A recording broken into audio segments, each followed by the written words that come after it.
कुछ technical fault की वजह से मैंने क्वेश्चन कराए थे 80, लेकिन अपलोड हो पाए मात्र 34 से 35 प्रश्नों के हल वास्तविक संख्या के। तो डे 2 में हम लोग लेकर आए हैं, लगभग इसमें 80 से 82 प्रश्न करेंगे जितना पीडीएफ अपडेट होगा इसमें, क्योंकि हमको लग रहा है कि सॉफ्टवेयर इशू के कारण लगभग 30 से 40 मिनट की ही वीडियो बन पाएगी एक बार में, जहाँ तक मुझे लग रहा है ऐसा ही दिक्कत आ रही है। तो कोई दिक्कत नहीं है, हम इसे पार्ट वाइज करके करेंगे जब तक ऐसा रिसोल्व नहीं होता है इशू। तो ले लेंगे, ठीक कर देंगे। मैं बात कर रहा हूँ किसी सॉफ्टवेयर इंजीनियर से, वो इसे या जो इस कंपनी का मैंने ऐप लिया हुआ है पीडीएफ बनाकर पढ़ाने के लिए, मैं उससे भी बात करूंगा उस टेक्निकल टीम के द्वारा कि वो इसे ठीक करे जल्द से जल्द, ताकि मुझे दिक्कत ना आए। नहीं तो मैं एक ही वीडियो में सारा क्वेश्चन हल करने वाला था, लगभग 50 से 55, लेकिन हो पाए सिर्फ 34-35। तो स्वागत करता हूं मैं एनसीईआरटी विथ यस आपका वास्तविक संख्या के प्रश्नों के साथ। और हम सोच रहे हैं कि ट्रिक वाइज सारे क्वेश्चन का सोल्यूशन करा सकें, और हम लोग इसमें काफ़ी निर्भरता बरतेंगे। तो आज जो क्वेश्चन बाकी रह चुके हैं उसके बाद से हम लोग शुरू करेंगे क्वेश्चन को। और ये क्वेश्चन आपका यहाँ से बाकी था, और यहाँ से हम लोग आज इसको रडार में लेंगे। इस क्वेश्चन से हम चलेंगे यहाँ, और चलिए हमारे साथ जुड़ जाइए और मज़े के साथ आज शुरू करेंगे कहानी को।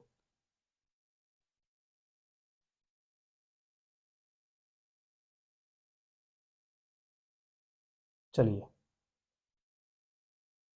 आइए। प्रश्न कहता है आपका पहला कि यदि निम्नलिखित में कौन अपरिमेय संख्या नहीं है। वैसे मैं इस प्रश्न को हल कर दिया था मुझे लग रहा है जहाँ तक, लेकिन नहीं किया, तो फिर से मैं इसे कर देता हूँ, कोई बात नहीं। निम्नलिखित में कौन अपरिमेय संख्या नहीं है पूछ रहा है। नहीं है जब पूछ रहा है तो नहीं है का प्रश्न का उत्तर हम देंगे नहीं है। अब देखिए, मैंने आपको बताया है कि जिसका पूर्ण वर्ग बन जाता है वो परिमेय संख्या नहीं होती है, यानी कि √3 का यहाँ वर्गमूल नहीं बन पाएगा, इसीलिए यह परिमेय संख्या है। तो ऑप्शन ये गलत हो गया, क्योंकि क्वेश्चन कह रहा है नहीं है बताना है। ये भी देखिए नहीं है, √3 का वर्गमूल नहीं होता है। ये भी देखिए √3 का वर्गमूल नहीं होता है, तो ऑप्शन नंबर डी सही है। लेकिन कैसे है, आइए इसे चेक कर लेते हैं। क्या आप √12 को लिख सकते हो 4 × 3, और √3 नीचे ये है, और 4 का वर्गमूल होता है 2, और √3 का नहीं होता है, तो √3 बच गया बटा √3, और ये √3 कैंसिल आउट हो गया, इसलिए 2 इसका आंसर हो गया। क्लियर है क्या?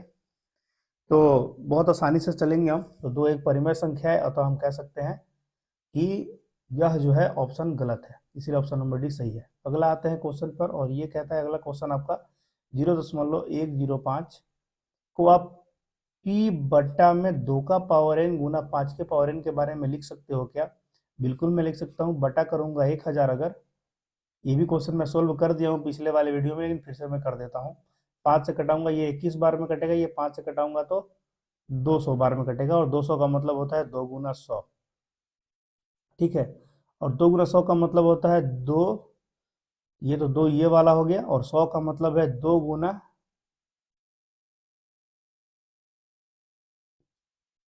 2 का स्क्वायर, यानी कि 4, 2 दूनी का 4, गुना 5 का स्क्वायर, यानी टोटल क्या कंप्लीटली बनेगा 2 का पावर 3 गुना 5 का स्क्वायर, ये बनेगा। तो यानी कि ऊपर तो ये है हमारा क्या 21 बटा में 2 का पावर 3 गुना 5 का पावर 2। ऑप्शन नंबर बी सही है। क्यों सही है, समझ में आपको आ रहा है ना? क्लियर है। वैसे मैंने ये सब प्रश्न बना दिए हैं, तो जब बना दिए हैं तो ज़्यादा चोट नहीं करेंगे इस पर। आते हैं आगे। अगला प्रश्न है, ये भी मैंने लग रहा है बना दिया है। लग रहा है ये सभी प्रश्न मैंने बना दिया है यार। ओह, मैंने बना तो दिया बट रिकॉर्ड नहीं हो पाया है, वो चीज़ दिक्कत आ रही है। मैं बार बार बता रहा हूँ कि मैंने आंसर को इसलिए दिया है ताकि कौन सा आंसर गलत है और कौन सा आंसर सही है, इन सब चीज़ों को मैं आपको बता सकूं। 3-4 प्रश्नों के जो ऑप्शंस थे वो गलत निकाले गए हैं इस पूरे चैप्टर में। वास्तविक संख्या एक बीबीडी गाइड सॉल्यूशन हम लोग कर रहे हैं। अगर पसंद आ रहा है तो लाइक कर सकते हैं, हमें मजे के साथ आगे बढ़ते हैं। निम्नलिखित में, देखिए प्रश्न क्या कहता है समझिएगा जरा, उतना दिमाग नहीं ज़्यादा लगाना है। प्रश्न कहता है कि निम्नलिखित में किसका दशमलव प्रसार शांत है। दशमलव प्रसार शांत होने की बात कर रही है। अब जब शांत होने का बात कर दिया है भाई साहब, तो मुझे ये बैकग्राउंड बड़ा दिक्कत कर रहा है, मैं इसे बदलना चाहता हूँ।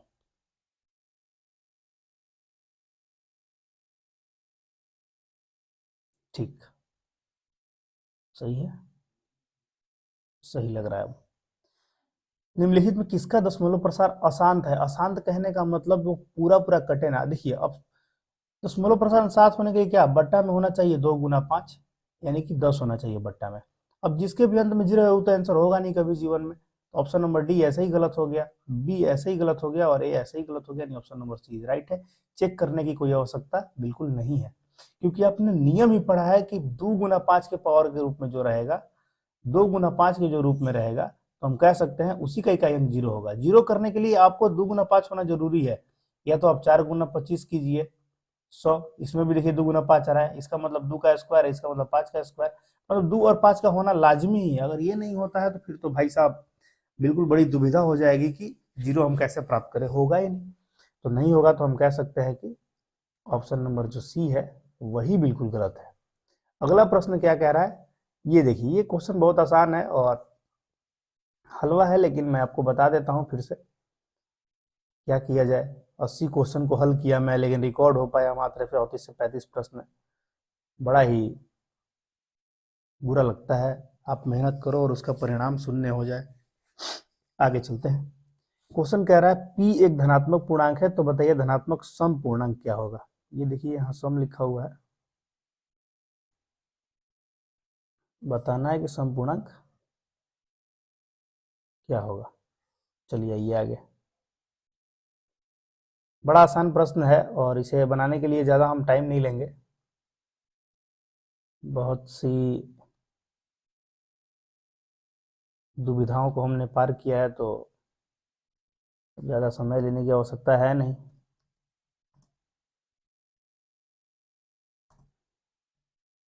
यदि आपने हमारा चैनल अभी तक सब्सक्राइब नहीं किया है तो बिल्कुल सब्सक्राइब करें और मज़े के साथ पढ़ते रहें। चलिए अगले प्रश्न के ऊपर आते हैं और शुरू करते हैं कहानी को।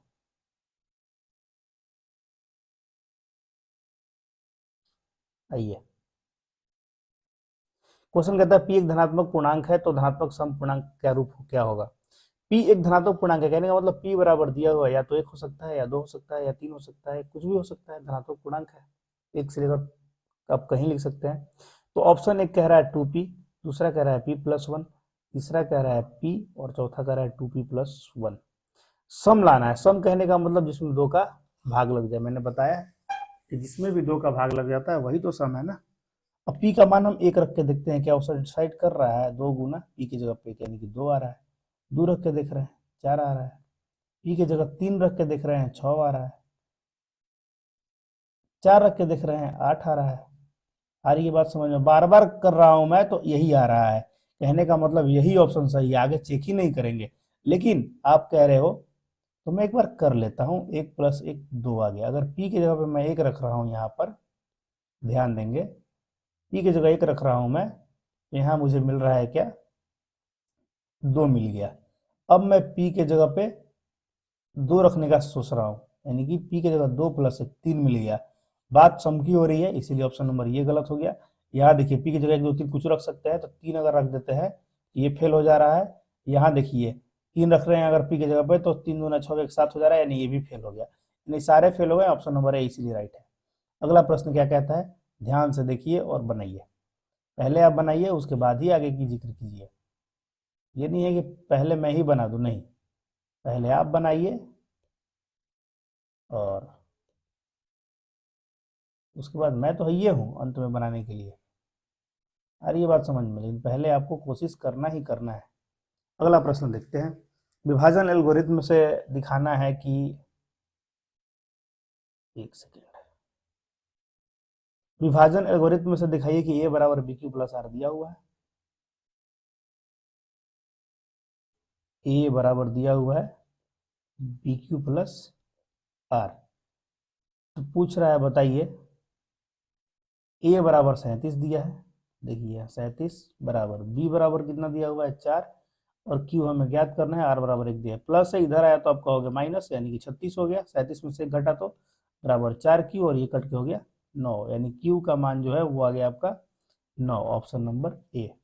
अगला, महत्तम समापर्तक और लघुत्तम समापर्तक, मान लीजिए दो संख्या है पी और क्यू, इधर भी है पी और क्यू, आपको दिख रहा होगा, और इन दोनों संख्याओं में कह रहा है बताइए कि किसकी यह बराबर है। तो महत्तम समापर्तक गुना लघुत्तम समापर्तक बराबर होता है पहली संख्या गुने दूसरी संख्या, ऑप्शन नंबर ए सही है, पहली संख्या गुने दूसरी संख्या। अगला प्रश्न उसी पर आधारित है, दो धन पूर्णांकों ए और बी के लिए मौसह गुना लसह किसके बराबर हो सकता है। चलिए जांच करके हम देख लेते हैं, हमको थोड़ी पता है कि किसके बराबर हो सकता है, जांच करने पर महसूस होता है, हमको तो लग रहा है एक के हो सकता है। तो आप कहोगे सर आप आंसर देख के बोल रहे हो, आइए भाई फिर इसका सोल्यूशन देखते हैं क्या हो सकता है।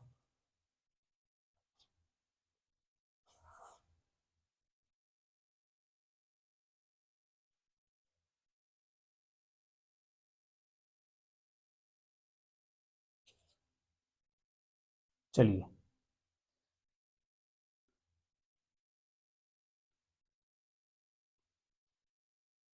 सोल्यूशन देखते हैं। क्वेश्चन कहता है कि मौसा यानी HCF गुना LCM बटा में ए गुना बी दिया, यह कब बराबर है। तो हमने कहा है जब एक आ जाएगा तब ये बराबर है, आप कह रहे नहीं मैं नहीं मानता। तो जब आप नहीं मानते तो ये चेक करते हैं। अगर मान लीजिए कि हम HCF की जगह 2 रख रहे हैं, LCM की जगह 4 रख रहे हैं, सपोज कर रहे हैं, लेट ऐसा हमने माना है, और नीचे पहली संख्या हम रख रहे हैं मान लीजिए 2, और दूसरी संख्या रख रहे हैं मान लीजिए 4, तो कट के क्या मिलेगा 1। चलिए एक और देख लेते हैं, यदि हम पहली संख्या रख रहे हैं 3 और दूसरी संख्या रख रहे हैं LCM मान लीजिए रख रहे हैं 12, और ये 3 और 12 मान के चलिए 12 LCM है और 3 HCF है, कौन सी संख्या का हो सकता है ऐसा। तो हो सकता है 3 और 6 का। मान लीजिए पहली संख्या, नहीं तो 6 तो LCM हो जाएगा, मान लीजिए ये हो गया आपका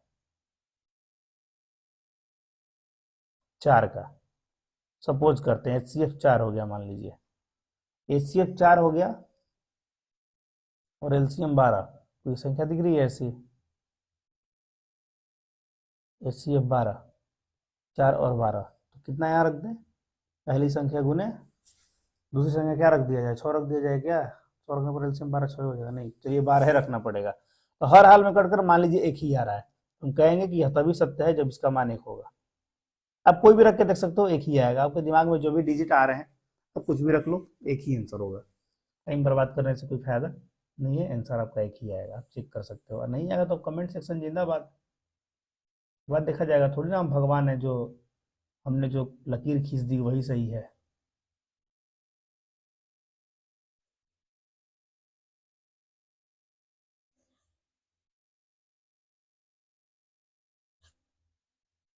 आइए आगे चलते हैं।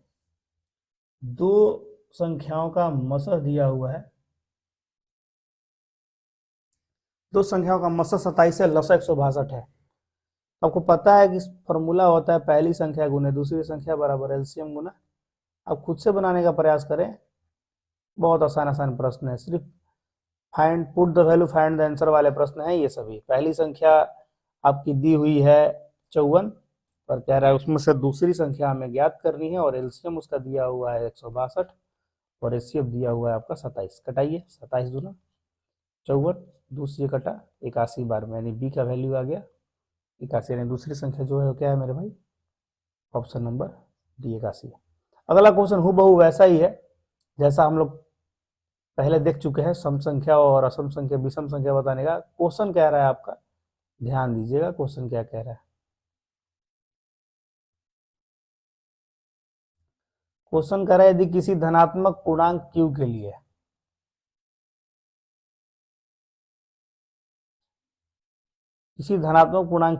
लिए प्रत्येक धनात्मक विषम पूर्णांक, यहाँ देखिए विषम कह रहा है, विषम पूर्णांक का रूप क्या हो सकता है, यही चीज वो कह रहा है।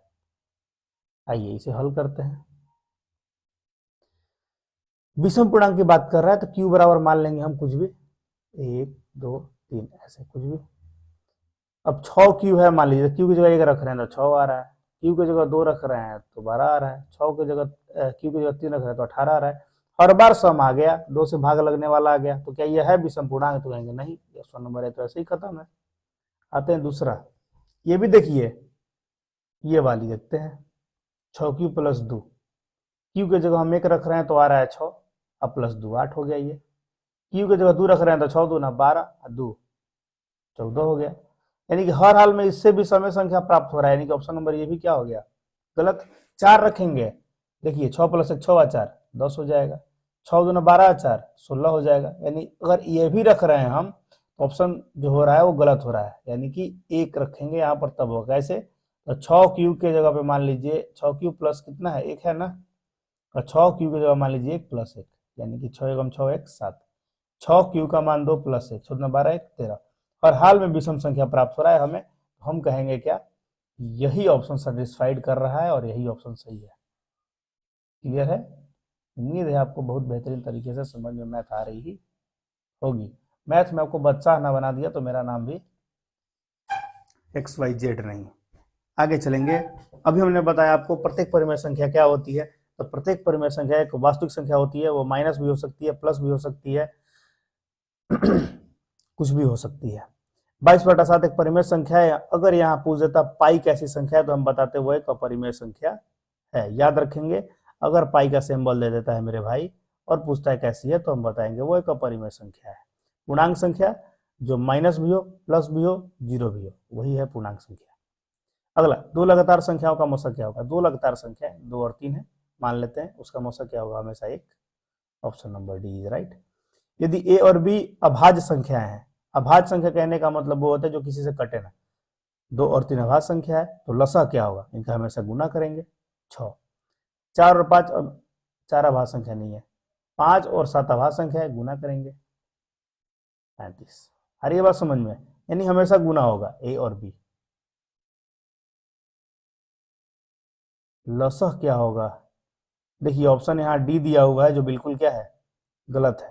ठीक है, डी नहीं होना चाहिए, ऑप्शन यहाँ सी होना चाहिए। A/B से हम लसा नहीं प्राप्त कर सकते हैं, मसा हो सकता था। आगे, 144 में 2 का घात कितना है? 144 ऐसे लिख दिया और पूछ रहा है 2 का घात कितना है, तो 7 2, फिर 2 से ये कटा 36, फिर 2 से कटा 18, फिर 2 से कटा 9, यानी 2 कितने हैं? 1 2 3 4 गो है, यानी 2 का घात कितना है? 2 का घात है 4, ऑप्शन नंबर सी। अगला, 45 तथा 60 का मौसह क्या होगा? 45 और 60 का मौसह पूछने का बात कर दिया है, तो मौसह के लिए आपको पता है कि जो दोनों में मौजूद हो, ऐसा कोई पहाड़ा जो दोनों में मौजूद हो, आराम से, सबसे बड़ी भी होनी चाहिए। तो 15 से बड़ा कोई नहीं दिख रहा है जो मुझे 45 को भी काट सके, 60 को भी काट सके। डायरेक्ट ऑप्शन से भिड़ाइए। 45 के पहाड़ा में क्या 60 आता है? नहीं, तो ये तो मौसह ही नहीं करेगा। 3 के पहाड़ा में दोनों आता है, लेकिन ये सबसे बड़ी संख्या नहीं है, एक तो होता ही नहीं है। 15 के पहाड़ा में दोनों आते हैं, इसलिए ऑप्शन नंबर डी सही है। ऑप्शन से चलिए, मौसह नहीं निकालना है उसके लिए। सह आभाज्य संख्याओं का मौसह हमेशा क्या होगा? सह आभाज्य संख्या वैसी संख्या है जिसमें होता क्या है कि ये 3 और 5 सह आभाज्य संख्या है। इसमें होता क्या है? हमेशा मौसह इसका 1 होता है, इसलिए ऑप्शन नंबर ए सही है, बी सही है, सॉरी, बी फॉर बाहुबली। निम्नलिखित में कौन सी आभाज्य संख्या है? आभाज्य संख्या जो किसी से कटे ना। 13 7 91, 7 से कट रहा है, 13 से कट रहा है, इसलिए 91 नहीं होगा। 213, 3 2 5 1 6 3 से कट रहा है, 5 1 6 3 से कट रहा है, नहीं कट रहा है, जो वो सी है। अब तक का सबसे उम्दा प्रश्न आपके सामने आएगा, पावर वाला प्रश्न। अब जो पावर वाला प्रश्न है ये बहुतों को परेशान किया है। ऐसे परेशान नहीं होना है, इसको हम समझेंगे अभी, है घबराने वाली बात नहीं है इसमें।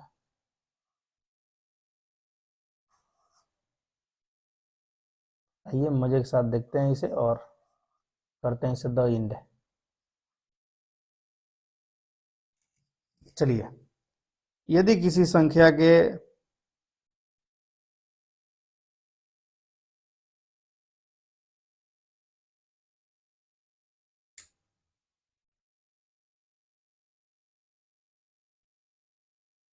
एक सेकेंड, चलिए, क्वेश्चन कहता है कि यदि 8 के पावर 0, मान के चलिए अगर मेरे पास यहां पर लिखा हुआ है 100 का पावर 0, या लिखा हुआ है 1000 का पावर 0, या लिखा हुआ है 8 का पावर 0, या लिखा हुआ है 585 का पावर 0, कुछ भी लिखा हुआ है, तो इन सब का मतलब एक ही होता है, इन सब का मतलब एक होता है।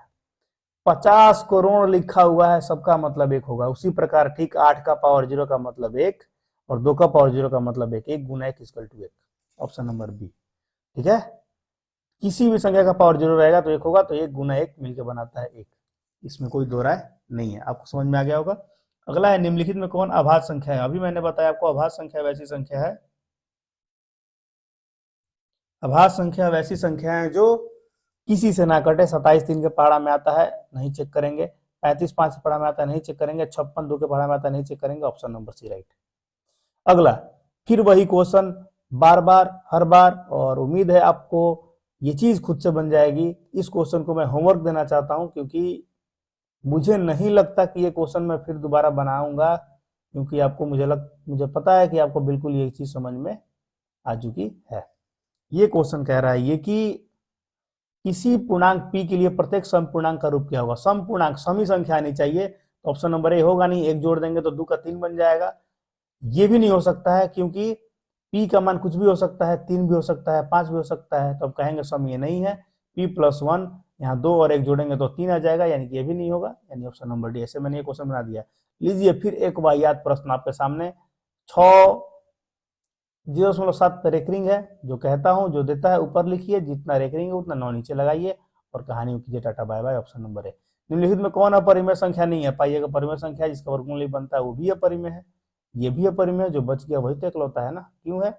आइए आपका जवाब दे दें हम। 3√75 बट्टा में √48। क्या हम इस √75 को लिख नहीं सकते हैं 25 गुना 3? और क्या 48 को लिख सकते नहीं है 16 गुना 3, 16 3 48। ठीक उसके बाद 3 गुना 25 का वर्गमूल 5, और यहाँ बनाएगा √3 अंत में बटा 4, और ये बनाएगा √3, √3 और √3 क्या होगा, कट गया, तो क्या बना 15/4, और ये बिल्कुल p/q के रूप में है, तो हम कहेंगे कि यह एक परिमेय संख्या है। तो 55 तक के क्वेश्चन आपको बिल्कुल समझ में आ गए होंगे। मजे के साथ आपने 55 प्रश्नों का हल किया। आगे चलेंगे और देखेंगे 56वें प्रश्न की ओर मजे के साथ। आज पूरा द एंड कर देंगे हम लोग। लगभग कितने प्रश्न है इसमें, 90 91 92 प्रश्नों को। चलिए आइए आगे 56वां नंबर देखते हैं। निम्नलिखित में किसका दशमलव प्रसार अशांत है। जिसके अंत में 0 लगा है वो तो बिल्कुल अशांत नहीं है, ये बिल्कुल अशांत नहीं है। और ये 5 है, यानी कि 2 का पावर 0 कहीं ना कहीं इसमें मौजूद है भाई साहब। 2 का पावर 0 गुना 5 का पावर समथिंग जो भी होगा m, यानी 2 का पावर 0 का मतलब 1 होता है ना। फालतू नहीं घुस रहा है इसमें कोई, ये भी नहीं होगा। इसमें देखिए 3 है, यानी फालतू घुस रहा है, इसलिए ऑप्शन नंबर बी सही है। और लोग कह रहे हैं 625 कैसे हो गया भाई साहब, 625 में तो 2 आ ही नहीं रहा। अरे मेरे भाई, अभी मैंने बताया किसी संख्या का पावर 0 रहता है तो उसका वैल्यू 1 होता है। हमको बस किसी को 2 गुने 5 रखना है बस, या अकेला 5 रहे या अकेला 2 रहे, इन दोनों को छोड़ के एक्स्ट्रा तीसरा इसमें नहीं घुसना चाहिए। तीसरा घुस गया बर्बाद। इनमें कौन परिमेय संख्या है, लीजिए पहली ऑप्शन सही है। 1 का वर्गमूल 1, 144 का वर्गमूल 12, ऑप्शन खत्म। यदि दो संख्या का गुणनफल, देखिए दो संख्या का गुणनफल दिया है, आपको पता है कि दो संख्याओं का गुणनफल बराबर एलसीएम गुना एचसीएफ होता है, और एलसीएम नहीं दिया है और एचसीएफ दिया है 19, 19 से कटाएंगे इसको एक बार में, इसको कटाएंगे एक बार में, और फिर कटा देंगे कितने बार में, उसको कटा देंगे 19 चौका 76, 4 बार में 114। अगला क्वेश्चन है लसा ज्ञात करना है। मैंने आपको बताया लसा का मतलब जो दोनों में मौजूद हो। लीजिए भाई साहब गुना करना पड़ गया हमको। तो देखिए 2 का पावर 3, 2 का पावर 4, 3 वैसे कट गया, 1 4, यानी कि बड़ा वाला लेंगे 3 लेंगे, 3 इसमें नहीं है, 3 तो लेना ही है, और 5 लेंगे, 5 इसमें, और 7 भी लेंगे। आइए देखते हैं जो दोनों में होगा वो एक वो लेंगे, और जो नहीं होगा एगो में होगा उसको लेंगे जरूर। देखिए 2 का पावर 3 इसमें भी है, 2 का पावर 3 इसमें भी है, तो ये खाली 2 का पावर 3 लेंगे, उसमें 2 का पावर 4 है तो एक बार 2 घुसेड़ेंगे खुद से, और 3 एक्स्ट्रा है, 5 दोनों में है तो एक ही वो लेंगे और 7 लेंगे। चलिए गुना कीजिए। 3 का क्यू कितना होता है 8, 8 दूना 16, 16 3 48, 48 पंजे 48, और 35 में गुना कीजिए,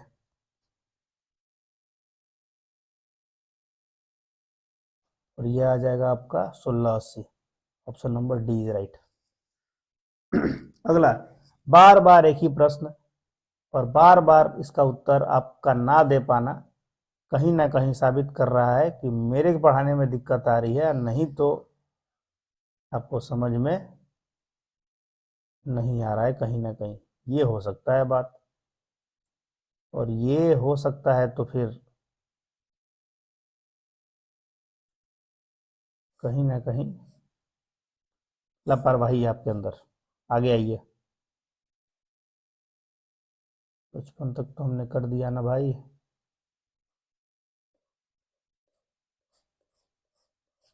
फिर से पीडीएफ कहीं चल गई।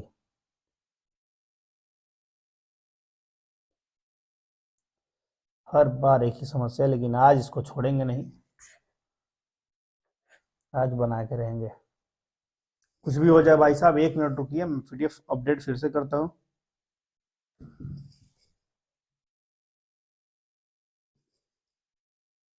टेंशन ना लीजिए आप, छोड़ेंगे नहीं आज इसको।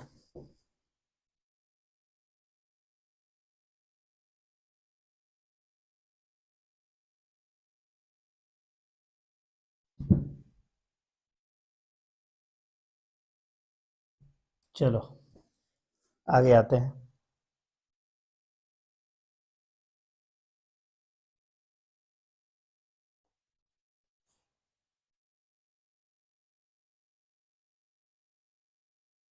हम्म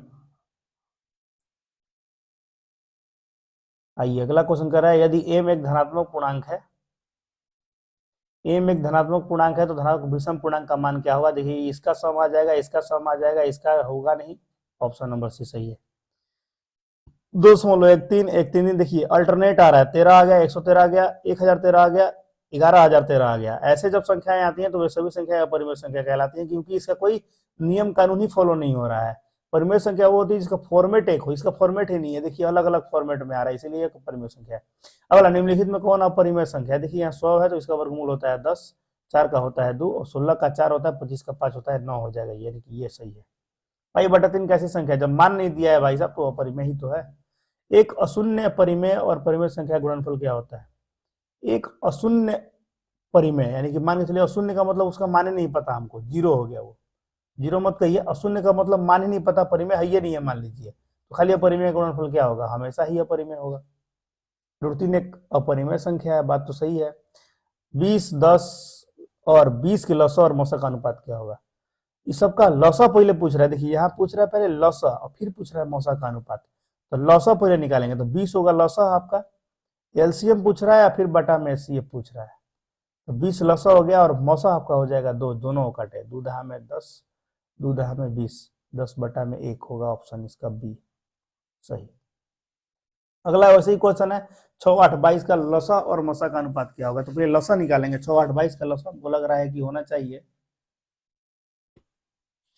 6, 8 और 22 का लसा होना चाहिए 22 छक्का 32 से 8 एकम 8 और 8 और 52। निकाला जाए 6, 8 और 22 का। 2 के पहाड़ा में 3, 4, 11 नहीं कटेगा। 3 दूना 6, 6 चौका 24 और 24 और 11 करेंगे तो आएगा हमारा 4, 6, 2, 264। यानी 264 तो ऊपर में आ गया। मसौह कितना आएगा इसका? 6, 8, 22 का मसौह आएगा 2। 2 आएगा, कटेगा, कटाइए। 132 बार में, नीचे 1 बार में, यानी कि इसका आंसर आ गया 132:1। Option number A. अगला, निम्नलिखित में कौन अभाज्य संख्या? अभाज्य संख्या जो किसी से कटे ना। 15 कट रहा है, 12 कट रहा है, 75 कट रहा है। ऑप्शन नंबर बी सही है।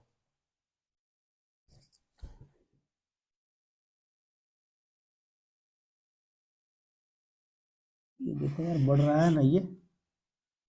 हाँ ठीक है, फिर रुक जाएगा ये 34 मिनट पे जाके। अगला, 96 का अभाज्य गुणनखंड क्या है? 96 का अभाज्य गुणनखंड क्या है? निकालेंगे इसमें से, आप निकाल सकते हो, अभाज्य गुणन आपको निकालने आता है। ऑप्शन नंबर इसका होगा सी। 505 के कितने अभाज्य गुणनखंड हो सकते हैं? 505 के कितने अभाज्य गुणनखंड हो सकते हैं? आइए देखते हैं इसका प्रश्न का हल।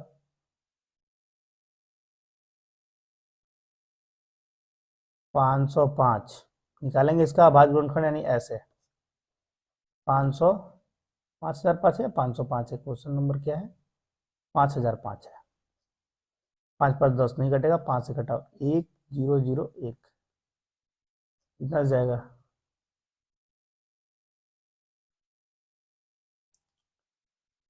101 7 से कट रहा है क्या? 7 30 7 28, हाँ 7 से कट रहा है। 7 एकम 7, 7 28, 7 21, 143। अभी ये कटेगा क्या?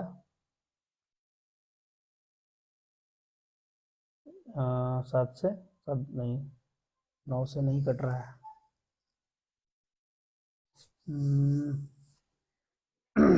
What is the factor of 143?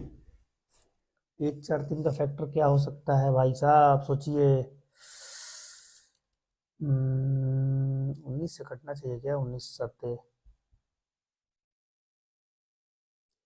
क्या हो सकता है? दिमाग लगाओ, दिमाग लगाओ, सोचो।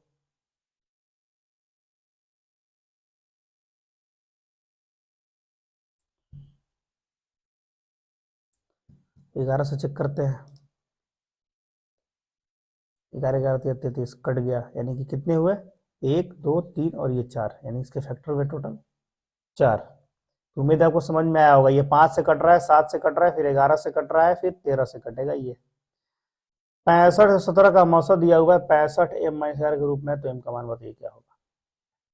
तो इसका पहले मौसा निकाल लीजिए, कितना आ रहा है 65 और 117 का। तो हमको लग रहा है 13 आएगा। हम्म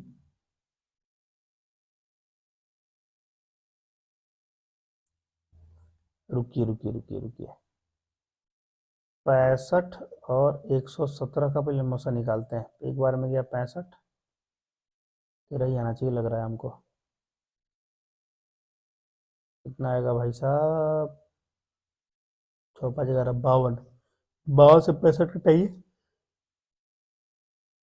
तो वैल्यू कितना आ गया? एक बार में 52, कितना आएगा? 3 1 13, 13 चौका 52, 13 आएगा। जब यहाँ औसत 13 है तो बताना है कि 65 एम, यानी 65 गुना 13, एम का वैल्यू 13 है मान लीजिए, माइनस 117 आएगा क्या ऐसे? एम का वैल्यू अगर रख देते हैं 100, एम का वैल्यू 13 रख देते हैं, तो चेक कर लेते हैं। 13 5 65 की 5 हासिल 6, नहीं आएगा यार, इतना लंबा चौड़ा चला गया, ऐसे तो नहीं होगा।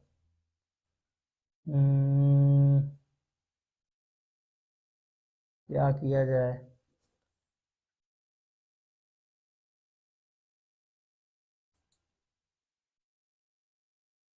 चलिए देखिए, 65 है माइनस 117 का भी हमने निकाला है, तो एच सी एफ मेरा आया 13, और इन दोनों का मैंने एच सी एफ निकाला है तो आया है 13, बराबर 13 कर दिया। 113 117 इधर आया, तो अब प्लस में कहोगे हो जाएगा ना। तो 65 एम बराबर कितना हो जाएगा? 140। 20 10 30, 130 ऐसा ही होना चाहिए हमको लग रहा है। ये माइनस अगर प्लस में आया तो 117 और 13 जोड़ेंगे तो कितना आएगा? 10 2 1 3 1, 130। और 65 के पहाड़ा में आपका ये कटेगा 2 बार में, नियम का जो वैल्यू होगा वो 2 होगा। Option number B right. समझ में आ गया उम्मीद है। यहाँ m बराबर आपका HCF का मान नहीं रखना था, m ये यूक्लिड विभाजन के रूप में है, a बराबर BQ प्लस R के फॉर्मेट में ये है। आ रही बात समझ में? इसे तोड़ा गया है, कह रहा है कि m का जगह क्या रखे कि इस पूरे मान को यह निरूपित करे। तो हमने मौसा निकाला तो इसका आंसर मिला हमको 13। बस मैंने इस समीकरण को हल कर दिया। उम्मीद है आपको ये चीज पूरी समझ में आई होगी। तो 73 प्रश्नों का हल हमने कर दिया। 34 मिनट होने ही वाले हैं। अगर आगे टाइम बढ़ता है तो मैं आगे हल करूंगा, कल की तरह टाइम व्यर्थ नहीं करूंगा। और देखता हूं पहले मैं कि ये बढ़ रहा है या नहीं बढ़ रहा है आज। ये अगर बढ़ेगा तो आज किया जाएगा, नहीं तो नहीं आज किया जाएगा। अभी तक बढ़ रहा है तो अभी हल कर लेते हैं इसको। आइए, दो परिमेय संख्याओं के बीच की अधिकतम कितनी परिमेय संख्या हो सकती है अनंत? निम्नलिखित में कौन सी अभाज्य संख्या है? तो अभाज्य संख्या वही है जो कटे ना किसी से, यानी कि 29। निम्न कौन परिमेय संख्या है? परिमेय संख्या जिसका वर्गमूल हो, यानी 16 0.3। रेकरिंग है तो रेकरिंग का मतलब ही है 3/9, यानी कि कट गया 3 बार में, 1 बार में, 1/3 इसका आंसर होगा। उम्मीद है आपको ये चीज सारी समझ में आ गई होगी। अब ये रूट है, यहाँ पर रूट 2 का कोई वर्गमूल नहीं होता, तो इसलिए परिमेय संख्या है। 5 15 और 20 के लसा और मसा का अनुपात क्या होगा? पहले लसा निकाल लेते हैं। लसह और मसह का अनुपात पूछ दिया है भाई मेरे। तो लसह क्या होता है आपको पता है कि लसह होगा 5, 15, 20 का 60, और मसह हो जाएगा आपका 5 कट के हो जाएगा 12, नीचे 1, 12 अनुपात 1, ऑप्शन नंबर डी। आगे आइए, निम्नलिखित में किस पूर्णांक के लिए सम संख्या के रूप में, सम संख्या कहने का मतलब कुछ भी रखेंगे सम संख्या आएगा, यानी ऐसा तभी पॉसिबल है जब हम दो के साथ किसी का गुना करें, दो के साथ किसी का भी गुना करेंगे, सम हो चाहे विषम हो, हमेशा उस समय देगा हमको। देखिए सम दे रहा है ना, ये करेंगे तो नहीं आएगा, ये भी करेंगे नहीं आएगा, ये भी करेंगे नहीं आएगा। यहाँ देखिए 3m का मान 3 रख देंगे, यहाँ 2 5 हो जाएगा, खत्म हो गया, नहीं होगा। दो अभाज्य संख्याओं का मौसा क्या हो सकता है, हमेशा एक होगा लगातार। देखिए 2 और 3 अभाज्य संख्या है, 2 और 5 अभाज्य संख्या है, 6 और 7 अभाज्य संख्या, इन सब का हमेशा मौसा एक ही होगा। अगला, 0 और 50 के बीच विषम संख्याएं कितनी है, आप गिन लीजिए। 0 और 50 के बीच 25 विषम संख्या है, गिनिएगा तो आ जाएगा।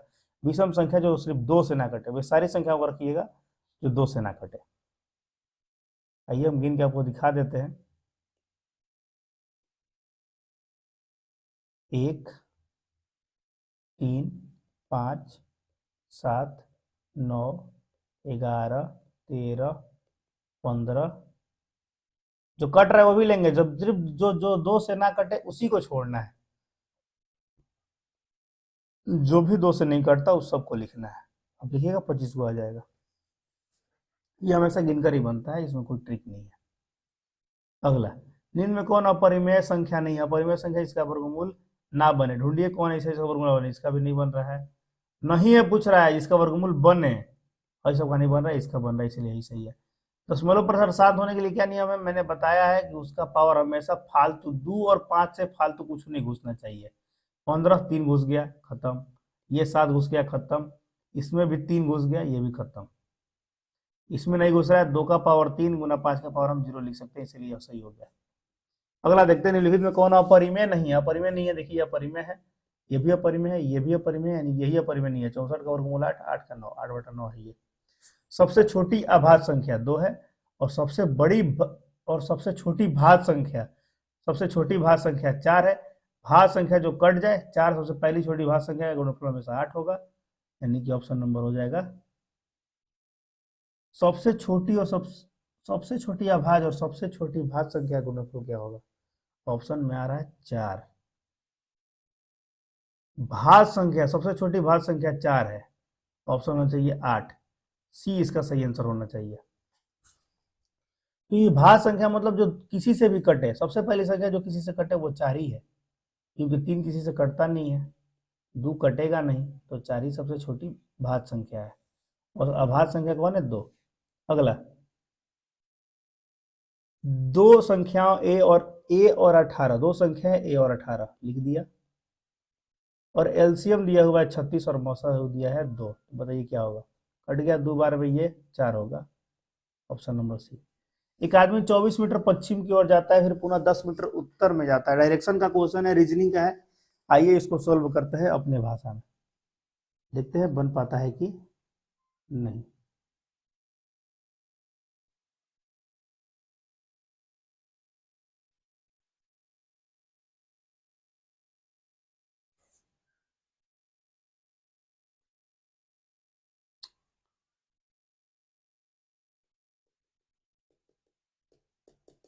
फिर से पीडीएफ गोल हो गई, चलिए कोई बात नहीं, मिलेंगे अगली वीडियो में इसी नए अंदाज के साथ। लगभग 89 तक क्वेश्चन हमने किया है, और इसके आगे क्वेश्चन मैं अगली वीडियो में डालूंगा, बहुत लंबी वीडियो हो जाएगी फिर। ठीक है, 30 मिनट 35 मिनट की वीडियो रहे, आपको भी सहूलियत हो देखने में, हमको भी मजा आया पढ़ाने में। वो क्वेश्चन आसान था, पीडीएफ डिलीट हो गया इसलिए मैं बना नहीं पाया। मैं उसका हिंट कर देता हूँ प्रश्न का, आप उसे चेक करोगे, आपसे वो बन जाना चाहिए। चलिए, क्वेश्चन ये था कि, मैं खुद क्वेश्चन भूल गया, क्वेश्चन क्या था, एक सेकेंड एक सेकेंड। क्वेश्चन आपका ये था, पूर्व पश्चिम डायरेक्शन वाला कोई क्वेश्चन था जो मुझे याद नहीं आ रहा। चलिए, आप ऐसे निर्धारण कीजिएगा, आपसे बन जाएगा वो क्वेश्चन। ऊपर में होता है नॉर्थ यानी कि उत्तर, नीचे होता है दक्षिण, इधर होता है पूर्व, और इधर होता है पश्चिम। एक आदमी था जो एक सेकंड में उस पीडीएफ को लाने की कोशिश कर रहा हूँ, मिल जाए तो बेहतर है।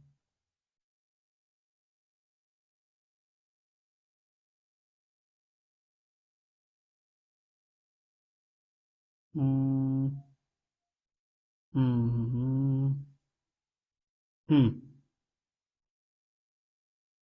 एक आदमी 24 मीटर पश्चिम जाता है, पश्चिम की ओर गया है 24 मीटर, यानी मान लीजिए कि ये उसका पश्चिम दिशा है, तो मान लीजिए यहां तक गया है वो 25 मीटर गया है, ठीक है, सॉरी 24 मीटर गया है कह रहा है,